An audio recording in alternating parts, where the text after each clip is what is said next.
Hello guys, अस्सलाम वालेकुम। Welcome back to our channel. दोस्तों, मेरा नाम अली हैदर है। मेरा नाम अली रज़ा। मेरा नाम अली मोहम्मद। आज की वीडियो यार, get out Muslims started in Sweden. Sweden में मुसलमानों को निकाल रहे हैं भाई, पता नहीं क्यों यार। अब देखे भाई, प्ले करें।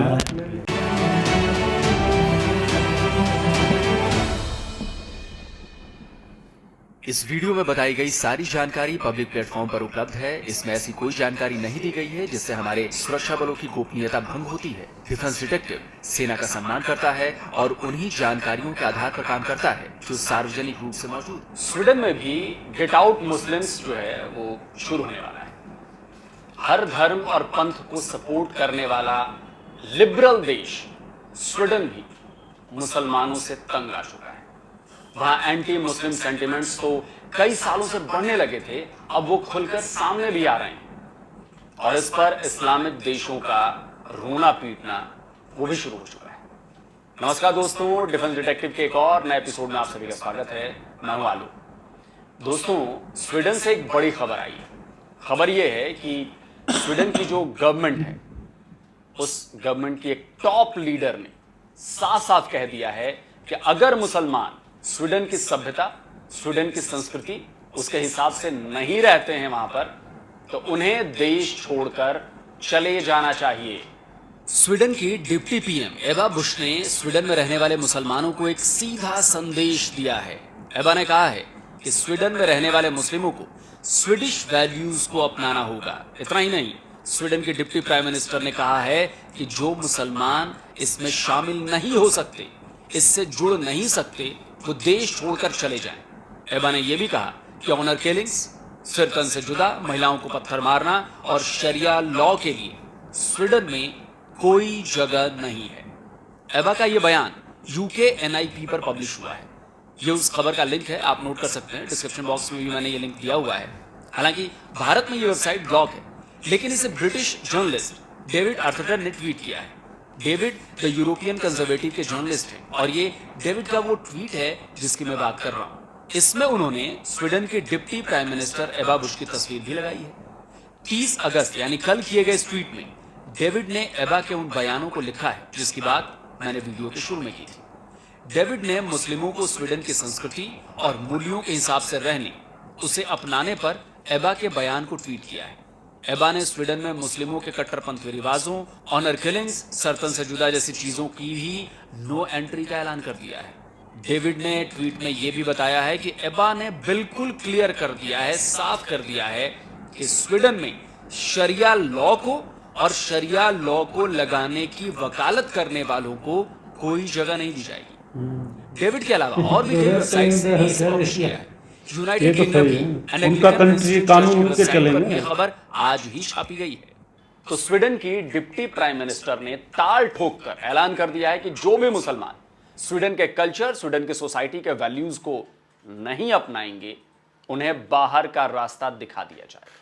और ऐसा नहीं है कि एबा बुश ने ऐसा कोई बयान जो है वो पहली बार दिया है। इससे पहले मई में भी उन्होंने मुसलमानों को एक तरह से वार्निंग दी थी। एबा बुश ने 29 मई को स्वीडिश चैनल एसवीटी पर एक डिस्कशन के दौरान कहा था कि इस्लाम को स्वीडिश वैल्यूज को अपनाने की जरूरत है।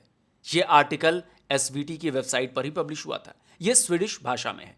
इसे मैंने आपकी सुविधा के लिए इंग्लिश में ट्रांसलेट कर दिया है। देखिए, हेडलाइन ही है, Islam needs to adopt Swedish values. वैसे तो इस टीवी शो पर उन्होंने कई बातें कही थी, लेकिन इसमें उन्होंने सवाल उठाए थे कि 7 अक्टूबर को इजराइल पर हमास के हमले के बाद स्वीडन की सड़कों और चौराहों पर जिस तरह के जश्न मनाए गए, वो स्वीडन की संस्कृति का हिस्सा नहीं है। बुश के इस बयान के बाद भी खूब बवाल मचा था। कई देशों में बैन इस्लामिक संगठन हिज्ब उत तहरीर ने बुश के बयान का विरोध किया था, लेकिन एबा ने अपना बयान दोहराकर यह साफ कर दिया है कि वो अपने स्टैंड से पीछे नहीं हटी हैं। मई में जब उन्होंने टीवी शो पर मुसलमानों को स्वीडिश वैल्यूज अपनाने की बात कही थी, उसके ठीक एक दिन पहले एफ्टॉनब्लेडेट नाम की वेबसाइट पर उन्होंने एक डिस्कशन भी शुरू किया था। यह भी स्वीडिश में ही है, लेकिन मैंने इसे इंग्लिश में ट्रांसलेट कर दिया है। देखिए, इसकी हेडलाइन है क्या, स्वीडिश मूल्यों का क्षरण होने वाला है। एबा ने यह डिबेट स्वीडन में बढ़ते संगठित अपराध और बढ़ती यहूदी विरोधी भावना को लेकर शुरू की थी। इसमें स्वीडन के समाज और प्रशासन के समानांतर कबीलों की संरचना भी मुद्दा था। उन्होंने इस डिस्कशन के टॉपिक में यह भी लिखा था कि स्वीडन में ऐसी घटनाएं हो रही हैं जिनके बारे में 20 साल पहले सपने में भी नहीं सोचा जा सकता था। स्वीडन में ऐसे खतरनाक बदलाव हो रहे हैं जिनसे पुलिस और सुरक्षा एजेंसियों से ज्यादा नेता लड़ रहे हैं। इसमें उन्होंने स्वीडिश समाज पर आने वाले खतरों के बारे में बात की है। इसी दौरान उन्होंने लिखा कि स्वीडन का समाज मुस्लिमों के साथ है, उनके पक्ष में है, लेकिन जब स्वीडिश मूल्यों को अनदेखा किया जाता है, उनसे दूरी बनाई जाती है, उन मूल्यों को दरकिनार कर दिया जाता है, तो यहां के लोग खुद को उत्पीड़ित समझने लगते हैं। उन्होंने साफ लिखा है कि स्वीडन का समाज बाहर से आने वाले लोगों से उम्मीद रखता है कि वो उनकी भावनाओं का, उनकी संस्कृति का और उनके मूल्यों का सम्मान करे।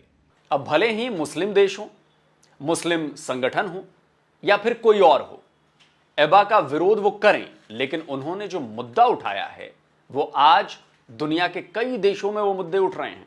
और ना केवल ये मुद्दे उठ रहे हैं बल्कि सोशल अनरेस्ट की एक बड़ी वजह भी ये मुद्दे बन रहे हैं। और मुद्दा क्या है? मुद्दा है मुस्लिमों के साथ प्रॉब्लम का। मुस्लिमों के साथ प्रॉब्लम क्या है? प्रॉब्लम है नॉन कोएग्जिस्टेंस, यानी उनके धर्म और उनके स्वभाव में ही है कि वो दूसरी कम्युनिटीज के साथ नहीं रह सकते। उनके साथ हिलना मिलना तो छोड़िए, उनको बर्दाश्त नहीं कर सकते। वो किसी न किसी तरह ये चाहेंगे कि सामने वाला अपना धर्म, अपनी आस्था छोड़कर इस्लाम फॉलो करने लगे। दूसरी प्रॉब्लम है कि अपना देश छोड़कर दूसरे देश में जाओ जहां अलग संस्कृति है, अलग कल्चर है, अलग रहन सहन है, अलग नजरिया है, तो वहां जाकर उसे भी मुस्लिम देश बनाने के मिशन में लग जाओ। और मुसलमानों की ऐसी हरकतों की वजह से यूरोप के जो लिबरल देश हैं वो देश भी आज मुसलमानों के खिलाफ आवाजें उठा रहे हैं। वहां के लोग मुसलमानों के खिलाफ सड़कों पर उतर रहे हैं। स्वीडन यूरोप का एक छोटा सा देश है। नॉर्वे और फिनलैंड से उसके लैंड बॉर्डर मिलते हैं। एक तरफ बाल्टिक सागर है, वेस्ट साउथ में नॉर्थ सी है और वहीं पर डेनमार्क भी है। पिछले कुछ सालों में स्वीडन में माइग्रेंट्स लगातार बढ़े हैं और इसके साथ ही वहां क्राइम रेट्स में भी तेजी आई है। साल 2022 में स्वीडिश पीएम ने खुद इस पर बयान दिया था। बहुत शांत माने जाने वाले इस देश में धर्म को लेकर बवाल शुरू हो गया है और इसने देश की सियासत और समाज दोनों को उलट पुलट कर दिया है। फ्री स्पीच को बहुत प्राथमिकता देने वाले स्वीडन को भी अपने कानून में बदलाव करने पड़े। और सिर्फ इतना ही नहीं, स्वीडन में शरिया लॉ की मांग को लेकर गुटबंदी तेज होने लगी है। स्वीडन में क्राइम तेजी से बढ़ा है। यह पिछले साल अक्टूबर की खबर है। 15 साल की एक स्वीडिश लड़की ने अपने दोस्तों के साथ मिलकर एक माइग्रेंट को मार डाला था। पुलिस ने जब इस हत्या का पर्दाफाश किया था तो पता चला कि उस माइग्रेंट ने लड़की के साथ बलात्कार किया था और उसने इसकी रिपोर्ट भी लिखवाई थी। उनकी हुकूमतें जो हैं, बजाय इसके कि ये जो माइग्रेंट्स आ रहे हैं उसका कोई सोल्यूशन ढूंढे, वो क्या करते हैं, वो उल्टा अपनी आवाम को फार राइट और रेसिस्ट और इस तरह का कह के गैस लाइट करने लग जाते हैं। तो इस तरह की चीज जो है, ये तो जर्मनी का आपका स्टैट्स दिखाया, अभी पाकिस्तानियों ने क्या किया यूके में वो भी आपको पता है, अल्जेरियन लोगों ने फ्रांस में क्या किया वो भी आपको दिखाया, दंगे करते रहते हैं। तो अब स्वीडन, स्कैंडिनेवियन मुल्कों की एग्जाम्पल दी जाती थी कि बड़े अच्छे मुल्क हैं ये। आपके खान साहब भी कहते होते थे कि देखो जी वो असल मॉडल है। तो जब से स्वीडन में गए हैं बेड़े गर्क हो गए हैं। नॉर्वे का थोड़ा सख्त है, नॉर्वे में इतने ज्यादा माइग्रेंट्स नहीं गए, इसलिए नॉर्वे थोड़ा बेहतर। अभी वो स्कैंडिनेवियन कंट्रीज नॉर्वे और फिनलैंड ठीक है, लेकिन स्वीडन में सबसे ज्यादा माइग्रेंट्स गए आपके मोमिनीन्स। तो वहां पे क्या हुआ जी, अब ये एक खबर आई है कि एक 15 साल की लड़की जिसका एक माइग्रेंट ने जिनसी ज्यादती की उसके साथ, तो उसने फिर प्लान बना के अपने बॉयफ्रेंड और उसके भाइयों के साथ मिलके उसने उस माइग्रेंट का खून कर दिया। और ये पूरी डिटेल यहाँ पे है। वो 26 साल का मिडिल ईस्टर्न था, यानी सीरिया से गया होगा, और उसने जाके एक लड़की का रेप किया। तो उस लड़की ने फिर उसका प्लान बनाया, अपने बॉयफ्रेंड और उसके दोस्तों के साथ मिलके उसको वहां पे एक जगह पे बुलाया और वहां पे उसको फांसी की सजा दे दी, एक्सिक्यूशन स्टाइल। तो अब उनको अरेस्ट कर लिया गया। तो ऑब्वियसली कानून को उन्होंने हाथ में लिया, लेकिन ऐसा होता है जब आपकी पुलिस आपके साथ नहीं देती। 2017 में स्वीडिश क्राइम प्रिवेंशन एजेंसी ने एक रिपोर्ट जारी की थी। रिसर्च गेट ने उस रिपोर्ट के आधार पर बताया था कि देश में होने वाले क्राइम का 58% माइग्रेंट्स कर रहे हैं। और ना केवल क्राइम बल्कि इस्लामिक आतंकवादी स्वीडन को दहलाने की साजिश भी कर रहे हैं। इसी साल 7 मार्च को स्वीडन की पुलिस ने हमले की साजिश रच रहे इस्लामिक आतंकवादियों को गिरफ्तार किया था। स्वीडन पर हमले की साजिश स्वीडन से बाहर बैठकर भी की जा रही है। इसी साल मार्च में ही जर्मनी में भी 2 मुसलमानों को गिरफ्तार किया गया था जिन पर स्वीडन में आतंकी हमले की साजिश का आरोप लगा था। यानी एक देश जिसने आपको शरण दी, रहने के लिए जगह दी, नौकरी चाकरी दी, सम्मान वाली जिंदगी दी, उसे ही तबाह करने की कोशिश की जा रही है। वहां आतंकवादी हमले करने की कोशिश हो रही है, वहां के समाज को बर्बाद करने, उसे तोड़ने की साजिशें की जा रही है। अब ऐसे में कोई गेट आउट मुस्लिम बोल दे तो भाई बुरा लग जाएगा, तुरंत उसे इस्लामोफोबिक करार दे दिया जाएगा, तुरंत चौक चौराहों पर प्रोटेस्ट होने लगेंगे। लेकिन खुद क्या कर रहे हो ये नहीं देखोगे। यही वजह है कि स्वीडन में आम लोगों के मन में भी इस्लाम और मुसलमानों के प्रति नफरत बढ़ती जा रही है, मुसलमानों पर से उनका भरोसा उठता जा रहा है। और तभी स्वीडन में इमिग्रेंट्स को हर जगह आने जाने पर रोक लगा दी गई है। इस कानून को भले ही अमानवीय बताया जा रहा है, लेकिन स्वीडन की सुरक्षा के लिए और स्वीडन के लोगों की सुरक्षा के लिए ये बहुत ज्यादा जरूरी है। और ऐसा नहीं है कि केवल स्वीडन में ही मुस्लिमों के खिलाफ सेंटीमेंट्स बढ़ रहे हैं। डॉक्यूमेंट की ये रिपोर्ट कल यानी 30 अगस्त की ही है। ये रिपोर्ट बता रही है कि नॉर्वे के 60% से ज्यादा लोग मानते हैं कि इस्लाम नॉर्वे के वैल्यूज के अनुकूल यानी कंपैटिबल नहीं है। असल में वहां भी वही समस्या है, मुसलमानों को नॉर्वे का समाज, वहां की संस्कृति की कद्र नहीं है, वो उसमें शामिल नहीं होते। इससे नॉर्वे में भी मुसलमानों को लेकर असंतोष लगातार बढ़ता जा रहा है। इधर जर्मनी में तो लगातार मुस्लिम कट्टरपंथियों के खिलाफ एक्शन लिए जा रहे हैं। इस्लामिक सेंटर और उससे जुड़ी कई मस्जिदों पर ताला जड़ने के बाद जर्मनी ने उसके चीफ को डिपोर्ट करने का फैसला किया है। जरा सोचिए दोस्तों, जिन देशों ने इन मुसलमानों को अपने घर में बसाया, वो आज इन्हें धक्के मारकर भगाने की कोशिश में।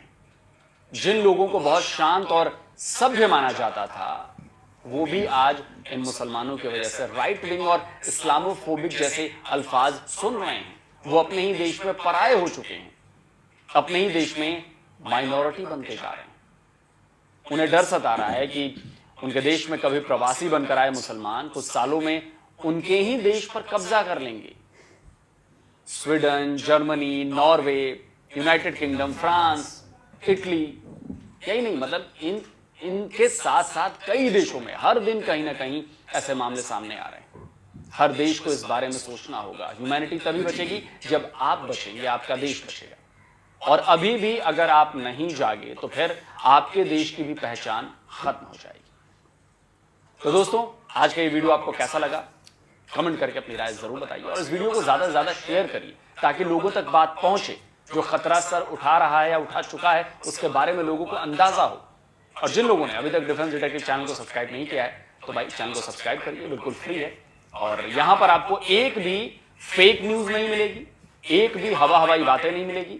सारी बातें जो मैं करता हूं उनके सबके रेफरेंस मिलेंगे, सबूत मिलेंगे।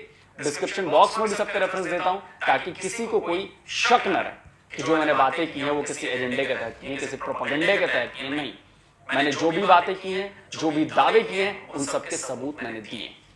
कोई भी अपने मन से बात नहीं की, कोई भी मनगढ़ंत बात नहीं की। तो जल्दी मिलता हूं एक और नए वीडियो के साथ। यार ये तो गलत है यार, जो स्वीडन में हो रहा है। वहाँ के जो कंट्री का वो कानून पे नहीं चलते हैं ना मुसलमान, वहाँ के जो हैं कानून पे अगर चलेंगे तो फिर वहाँ की गवर्नमेंट सपोर्ट करेगी ना। तो उनके रूल्स जो वैल्यूज़ हैं उनको देखना चाहिए और सपोर्ट करना चाहिए, गवर्नमेंट के हिसाब से चलना चाहिए। ऐसे काम ना करें जिससे इस्लाम बदनाम हो यार। इससे आप ऐसा करें ना, आप अगर इस्लाम पर ही चलना चाहते हैं, इस्लाम की जो शरिया लॉ है आप वो लागू करना चाहते हैं, तो उसके लिए आप कोई और कंट्री आप मतलब जाएं, सऊदी अरेबिया जाएं या फिर ईरान चले जाएं, बहुत सारे इस्लामिक कंट्रीज हैं, कतर चले जाएं, आप वहाँ पे ये सब करें तो अच्छा है ना। आप स्वीडन में रह रहे हो तो इतना तो पैसा होगा कि आप किसी और कंट्री में भी जा सकते हो। अगर वहाँ पे आपको ये नहीं रहने देते तो उनका कंट्री है, आप ऐसा ना करें। इससे इस्लाम को तो कोई ख़तरा नहीं है। बाकी जो इस्लाम को बदनाम करने की साजिश हो रही है कुछ ऐसी भी होगी ना, क्योंकि इस्लाम बढ़ता जा रहा है, लोग एक्सेप्ट कर रहे हैं इस्लाम को। वहाँ के गोरे हैं वो भी इस्लाम में आ रहे हैं, तो उनको ये भी थोड़ा बहुत ख़तरा होगा कि यार ये इस्लाम बढ़ता जा रहा है, तो कुछ तो ऐलान कराओ, कुछ तो हल ढूंढो, इनको निकालो, वरना ये तो इस्लाम और भी फैलता जाएगा। तो ऐसा शायद इन्होंने बहाने बनाए होंगे कि भाई इस्लाम ये मतलब शरिया लॉ करते हैं, ऐसा भी होता होगा ना, क्योंकि इस्लाम अमन का पैगाम देता है, हर कोई एक्सेप्ट कर लेता है। जब भी उसको इस्लाम की सही माना समझ आती है ना, वो मुसलमान हो ही जाता है। तो वो ही शायद होता होगा। बाकी अगर ये जो आलोक भाई ने हमें रेफरेंस दी है, न्यूज़ बताई कि वहाँ की पीएम ईवा जो है वो बोल रही है भाई ये बहुत ख़तरा है, ये इनको जल्दी से निकालो, ये हमारी वैल्यूज़ पे नहीं चलते। तो ये भी है भाई, उनका गवर्नमेंट है, उनका कंट्री है, हम तो इस पे नहीं बोलना चाहेंगे। बाकी इस्लाम भाई कभी इस तरह नहीं करता जिस तरह की ये बातें हो रही हैं भाई। इस्लाम अच्छा मज़हब है हमारा, और हमें तो अफसोस होता है हमारे इस्लाम पर जब कोई बात आती है। जो लोग इस्लाम का मुखौटा पहन के करते हैं आप उनको निकालो, उनको आप आने ही ना दो, जो करते हैं उनको सज़ा दो। बाकी इस्लाम को इसमें बीच में लाना ये गलत है। बात है यार, ये दूसरे मसाइल भी सारे सीधे टारगेट हमारे इस्लाम पर होता है भाई। वो हमारा अलग मज़हब है इस्लाम, और ये जो बातें हैं ना इनकी, जो हमारे मुसलमान भाई यहाँ स्वीडन में रहते हैं, तो वो अलग मसला है उनका भाई। इस्लाम तो हमारा अमन का पैगाम, प्यार का भाई पैगाम है, और ये जो हमारे मुसलमान वहाँ स्वीडन में रहते हैं उनकी बातें अलग है। आलोक भाई भी यार वो तो सारे दे रहा है डिटेल, हर चीज़ का सबूत दे रहा है, पर ऐसा तो नहीं है ना यार। बाकी ये स्वीडन में रहते हो तो उनके कानून पर चलो ना भाई साहब। ये भी बस झक मारते रहते हैं हमारे वाले भी, क्या करें इनका भी भाई। वो भी कहते हैं हम जैसे कोई मुसलमान देश में रह रहे, नहीं भाई वो अंग्रेज़ों का देश है। वो भी छोड़ो उनकी, बस जैसे भी आपको हर चीज़ प्रोवाइड तो कर रहे हैं ना, मस्जिद भी दे रहे हैं, इबादत के लिए जगह दे रहे हैं कि आप नमाज़ पढ़ के चले जाओ, अपना काम करो। बाकी हर किसी पर थोपते हो अपना जो भी ये शरीयत, ये काम करो भाई, ऐसा नहीं करो। वो भाई प्यार से समझाओ, प्यार से नहीं समझते तो छोड़ दो बस। बाकी हर किसी को मुझे लगता है तंग करते होंगे भाई, ये करो, आज़ादी नहीं है, ये बुर्का पहनो, ये करो, फलाना करो, हमारे यहाँ ऐसा ही होता है। अरे भाई साहब ये क्या बातें करते हो यार। तभी तो वो भी बेजार हो गए कि गेट आउट। यार ये तो हमारी बड़ी बेइज्जती हो रही है, सारे देश भी हमें अभी मुसलमान को कह रहे हैं गेट आउट। ये तो अच्छी बात नहीं है मुसलमान भाइयों के लिए यार। ये तो के उसको रहे तो सारे को भाई लग रही है बातें। अभी ये जैसे आलोक भाई बता रहा है तो कितने मुसलमान सुनेंगे इंडिया में, पाकिस्तान में, कि यार ये तो अभी देखो स्वीडन वाले भी निकाल रहे हैं भाई साहब। अभी तो ये और बात फैलेगी। ये अंग्रेज़ तो इसको फैला रहे हैं, ट्वीट करके रिप्लाई करके बता रहे हैं कि भाई अभी देखो ये भी स्वीडन वाले भी बेजार हो गए, तंग हो गए, इनकी शरीयत बस जो भी औरत निकलती है शरीयत लगाओ इस पर। यार भाई यार स्वीडन में जो है ना उसकी पीएम को जो है ना डर लग गया है इस बात का कि ये जो है ना इस्लाम जो है ना बढ़ जाएगा हमारे यहाँ, फिर तो अफरा तफरी हो जाएगी और हमारे लोग बदल जाएंगे, तो हमारी हुकूमत ख़त्म हो जाएगी। उन्हें सिर्फ इस बात का डर है। और देखो ना, अगर कुछ मसला पैदा होता है तो कहीं ना कहीं मुसलमान को ज़रूर इन्वॉल्व करते हैं। किसी और की गलती हो, किसी और की लगा देंगे मुसलमान पे। मुसलमान अगर इन्वॉल्व नहीं हो फिर भी जो है ना कहीं ना कहीं अपने आप को बचा के मुसलमान को ढकेल देंगे। कुछ ऐसे भी बातें होती, हाँ होंगे मुसलमान भी ऐसे लोग होंगे कुछ ना कुछ, ऐसे नहीं है कि सब दूध के नाले हैं, नहीं, कुछ होंगे ऐसे जो अफरा तफरी करते होंगे, तो उसकी हम मजम्मत करते हैं। ऐसे लोग हो तो उनके खिलाफ कानून होना चाहिए। स्वीडन की ये जो स्वीडन की जो पीएम है जिसने ये कुछ कहा है, तो उन्होंने देखो ना उनके मुल्क का जो कानून है, अगर वो वहाँ ठहरे हुए उस कानून की इज़्ज़त करें जो कानून लागू है, तो वो लोग वहाँ उनके कानून की इज़्ज़त करें, उनके कानून पे चले। अगर उनका कानून जो है ना उनकी इबादत गाहों पे पाबंदी लगाता है, उसके लिए ही वो आवाज़ उठा सकते हैं, लेकिन उनके कानून के ख़िलाफ़ तो वो ना जाए ना। और मुल्क गैर मुल्क है, वो ठहराते तो वो उनकी मेहरबानी है ना, वो बैठने की जगह देते, रहने की जगह देते।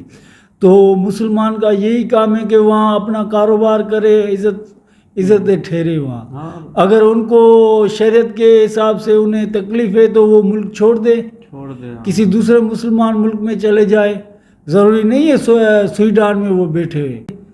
कोई भी मुल्क तो नहीं चाहता है ना कि कोई भी मज़हब हो उन पे पाबंदी हम लगाए। वो कहेंगे इनको आज़ादी दो, सब हर कोई मज़हब अपनी इबादत गाह करे, उन्हें तो कोई मना ही नहीं है। हाँ कुछ लोग ऐसे हैं जिनकी वजह से जो है ना इस्लाम को जो है ना लोग टारगेट करते हैं। और मैंने ये भी न्यूज़ में देखा था, स्वीडन में हमारे कुरान पाक को जलाया था वहाँ के यहूदियों ने, गोरों ने। तो ये भी शायद गुस्सा होगा ना हमारे वालों ने, तो बोला भाई अब शरीयत है, इनको करेंगे, ये हमारे कुरान की इज्जत नहीं करते। तो ये भी है ना। और नॉर्वे में तो हमारे नबी की गुस्ताखी की थी उन कमीनों ने, कुछ ऐसे गलत अक्स बनाए थे यहाँ। तो भाई ये ऐसा दो बात- कंट्री है ना, इन्होंने गुस्ताख हैं। हाँ ऐसा भी होता होगा, उनके कानून हैं, उनके वैल्यूज़ हैं, उनके जो भी हैं उन कंट्री के, उस पर भी चलना चाहिए। लेकिन अगर आप किसी रिलीजन को ऐसे टारगेट करोगे जिस तरह कुरान को जलाया, फिर तो भाई मुसलमान जागेंगे, फिर मुसलमान को कोई नहीं रोक सकेगा भाई। इस्लाम से बढ़ के हमारे लिए कुछ नहीं है। तो बहुत अच्छा था, आलोक भाई ने बहुत अच्छे से हमें एक्सप्लेन किया, उन्होंने कोई टारगेट नहीं किया, सिर्फ उन्होंने न्यूज़ बताई।